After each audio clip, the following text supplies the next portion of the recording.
బండి మీద అయితే వెళ్తున్నాం, కొడిమేళ అయితే ఎంటర్ అయినాం ఫ్రెండ్స్. అది చూడండి మా పాపను మా అక్కనైతే.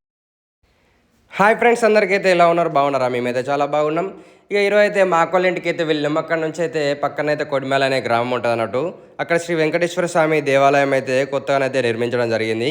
ఇక మేమైతే వెళ్ళడం ఫస్ట్ సార్ అన్నట్టు. మంచిగా ఉండే పోదాం పదాన్న తర్వాత అయితే ఇక అందరం కలిసి అయితే గుడికి అయితే వెళ్ళడం జరిగింది.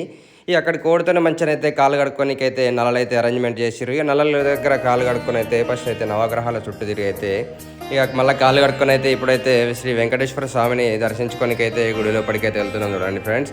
ఇక మా పిల్లలు, మేము, మా అక్క, నా భార్య అయితే అందరం అయితే వెళ్ళడం జరిగింది. అది ఇదే ఎంట్రీ అన్నట్టు. ఇక లోపలికి పోయేసరికి అయితే మంచిగా పంతులు అవుతున్నాడు. పంతులు అయితే మంచిగా అయితే అందరి పేరు మీద అయితే అర్చన చేయడం జరిగింది. ఇప్పుడైతే వెంకటేశ్వర స్వామికి అయితే హారతి ఇస్తుంది ఫ్రెండ్స్. ఇక మీరు కూడా ఎంతమంది అయితే ఈ కొడిమేళ వెంకటేశ్వర స్వామి గుడికి వచ్చారో కామెంట్ బాక్స్లో అయితే కామెంట్ చేయండి. ఇక దర్శనం చేసుకొని కొబ్బరికాయలు కొట్టిన తర్వాత ఇక్కడైతే పులిహోర కూడా ఇవ్వడం జరిగింది ఫ్రెండ్స్.